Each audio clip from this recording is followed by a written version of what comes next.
नमस्कार। मैं राजनीतिक परिवार में पैदा हुआ। जब मैं छोटा सा था 1980 में प्रियंका और मैं घर में लेई बनाते थे, रात को निकलकर पोस्टर चिपकाते थे। चुनाव समझता हूं। 20 साल से मैं स्वयं चुनाव लड़ रहा हूं। पोलिंग कैसे होती है, पोलिंग बूथ कैसे मैनेज किया जाता है, वोटर लिस्ट, फॉर्म 17, ये सब मैं गहराई से समझता हूं। कुछ समय पहले हमें दाल में काला लगा। चुनाव के नतीजे आते थे, मूड एक तरीके का होता था, रिजल्ट दूसरे तरीके का। मुझे याद है उत्तराखंड में हम चुनाव हारे। बाद में मैंने कैंडिडेट से पूछा कि जहां रोड शो हुआ था वहां जाके देखिए हमें कितने वोट मिले।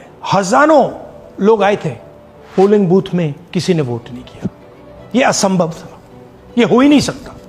उसके बाद छत्तीसगढ़ और मध्य प्रदेश के रिजल्ट, हमें लगा कुछ ना कुछ गलत हो रहा है। 2018 में मध्य प्रदेश में चुनाव होता है, हम जीतते हैं। हमारी सरकार चोरी हुई थी। 2023 में चुनाव होता है, मैंने अपने आंखों से भारत जोड़ो यात्रा में देखा, भयंकर एंटी इनकम्बेंसी, और हमें 65 सीट मिलते हैं। इम्पॉसिबल, हो ही नहीं सकता। और फिर महाराष्ट्र में पहली बार हमें सबूत मिला। विधानसभा और लोकसभा के बीच में जादू से नए वोटर आते हैं, और जहां भी इन नए वोटर्स ने वोट किया वहां वोट बीजेपी को गया। महाराष्ट्र चुनाव के बाद जब हमें डाउट हुआ, हमारे गठबंधन के सारे नेताओं ने प्रेस कॉन्फ्रेंस किए और हमने इलेक्शन कमीशन से कहा कि आप हमें वोटर लिस्ट दीजिए, वीडियो रिकॉर्डिंग दीजिए। इलेक्शन कमीशन ने मना किया। ना उन्होंने हमें वोटर लिस्ट दी और ना उन्होंने वीडियो रिकॉर्डिंग दी। डाउट हुआ, क्यों नहीं दे रहे, क्या कारण है? तो हमारे दिमाग में सवाल उठा, क्या इलेक्शन कमीशन बीजेपी की मदद कर रहा है? क्या इलेक्शन कमीशन ही इलेक्शन को चोरी करवा रहा है? इसके बाद हमने एक टीम सेटअप की और हमने उन्हें कहा कि आप जाइए, एक कंस्टिट्यूएंसी भी जाके ढूंढिए, सच्चाई ढूंढिए, किस प्रकार से चीटिंग की जा रही है, किस प्रकार से यह काम किया जा रहा है और कौन कौन इस काम को कर रहे हैं। सबसे महत्वपूर्ण बात यह है कि इलेक्शन कमीशन डिजिटल डेटा नहीं देता है, फिजिकल डेटा देता है। मतलब लाखों कागज में वोटर लिस्ट दे देगा, मगर डिजिटल वोटर लिस्ट किसी को कभी नहीं देता है। क्यों नहीं देता? कारण क्या है? कारण है कि अगर डिजिटल डेटा मिल जाए तो इलेक्शन कमीशन की सच्चाई पूरे देश को पता लग जाए। हमने टीम को बताया, मैंडेट दी कि आप जाके चेक कीजिए, आप 5-7 सीटों पे पता लगाइए कि चीटिंग हुई, और अगर हुई तो कैसे हुई। टीम ने हमें एक दिन बताया कि 5-7 सीटों पे यह काम किया ही नहीं जा सकता। क्यों? मैंने उनसे पूछा क्यों नहीं किया जा सकता। उन्होंने मुझे ये कागज दिखाए। ये जो कागज हैं, ये एक लोकसभा के कागज नहीं है, ये एक विधानसभा के कागज हैं, और इन कागजों को हमने मैन्युअली सॉर्ट करना पड़ा। और पूरा का पूरा काम जो हुआ है, इसमें 6 महीने लगे हैं, और एक असेंबली सीट में हम ये काम कर पाए हैं। क्यों? क्योंकि डिजिटल डेटा नहीं दिया जाता।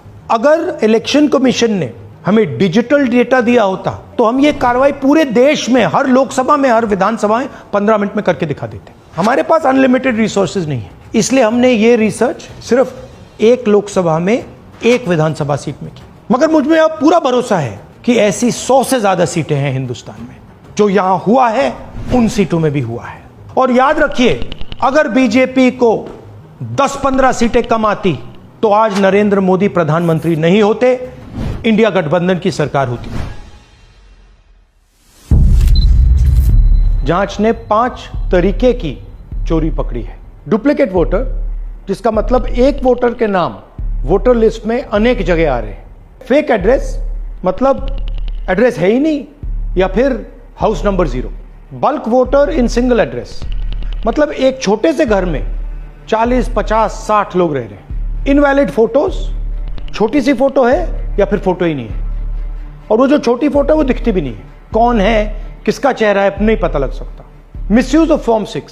फॉर्म 6 फर्स्ट टाइम वोटर्स के लिए होती है, मतलब जिनकी एज 18-20 साल की हो, मगर वोटर लिस्ट में 90 साल के लोग फॉर्म 6 का प्रयोग कर रहे हैं। चुनाव में 6,50,000 वोटर थे, उसमें से 1 लाख चोरी के थे। अब मैं आपको 5 उदाहरण देता हूं। यह देखिए, गुरकीरत सिंह डांग, इसका नाम 4 अलग अलग बूथों पे आता है। यह कैसे हुआ और क्यों हुआ?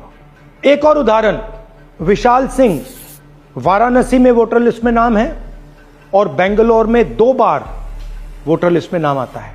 क्या ये वाराणसी में वोट कर रहे हैं या बेंगलोर में वोट कर रहे हैं या दोनों जगह वोट कर रहे हैं? एक और उदाहरण देखिए, हाउस नंबर 0।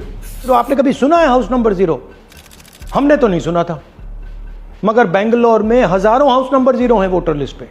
हाउस नंबर 35 की कहानी सुनिए। छोटा सा घर है, ज्यादा से ज्यादा 4 लोग रह सकते हैं, मगर इस 35 में 80 लोग वोटर लिस्ट में रजिस्टर्ड है।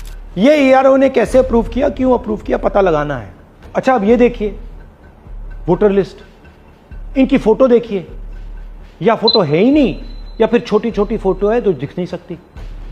इन वोटर आईडीज पे वोट दिया गया है। अब मैं आपको बताता हूं शकुन रानी की कहानी। फर्स्ट टाइम वोटर बनी है, 70 साल की आयु है। एक बार फॉर्म 6 का प्रयोग किया और उसके कुछ ही महीने बाद दूसरी बार फॉर्म 6 का प्रयोग होता है। 2 बार इनका नाम वोटर लिस्ट में आता है और फर्स्ट टाइम वोटर की लिस्ट में आता है। ये फर्स्ट टाइम वोटर हो ही नहीं सकती। तो क्या शकुन रानी जी ने वोट किया या किसी और ने शकुन रानी जी के लिए वोट किया? ये ही छुपाने के लिए सीसीटीवी का डेटा हमें नहीं दिया जा रहा है। और ये शकुन रानी जी अकेली नहीं है, ऐसे हजारों लोग हैं जिन्होंने फॉर्म 6 का प्रयोग करके 2-3 बार वोटर लिस्ट में नाम डाला है। हमने पहले इलेक्शन कमीशन से इलेक्ट्रॉनिक वोटर लिस्ट मांगी थी, सीसीटीवी फुटेज मांगी थी। उन्होंने अपना काम नहीं किया, हमें नहीं दिया। फिर हमने अपना इन्वेस्टिगेशन कराया, आरटीआई भरे और हमारे पास डेटा आया। भाई और बहनों, सच्चाई यह है कि हिंदुस्तान में इलेक्शन कमीशन और बीजेपी मिलकर इलेक्शन चोरी कर रहे हैं। यह पूरा का पूरा सबूत ब्लैक एंड व्हाइट में आज हमने आपको दिया है। इलेक्शन कमीशन जानता है कि हमने उनकी चोरी पकड़ ली है, इसीलिए एसआईआर आया है। यह एसआईआर जो है इंस्टीट्यूशनलाइज चोरी है। इलेक्शन कमीशन खुलकर बिना डरे बीजेपी के साथ मिलकर चोरी कर रहा है। और ये जो एसआईआर है, इसका लक्ष्य गरीबों का जो हक है, उनका वोट जो है, उनसे चोरी करने का है। मैं आपको एक और बात बताना चाहता हूं। इस पूरी इन्वेस्टिगेशन में हमने वोटर एडिशन को देखा है, मगर जितना एडिशन होता है शायद उससे ज्यादा डिलीशन होता है, सबट्रैक्शन होता है। तो ये सिर्फ एक मेन तरीका हमने पकड़ा है, दूसरे तरीके पे हमने इन्वेस्टिगेशन की ही नहीं है अभी। मैं इलेक्शन कमीशन और इलेक्शन के ऑफिसर्स को साफ कह रहा हूं, आप जो कर रहे हो गलत कर रहे हो, ये ट्रीजन है, देश के खिलाफ है।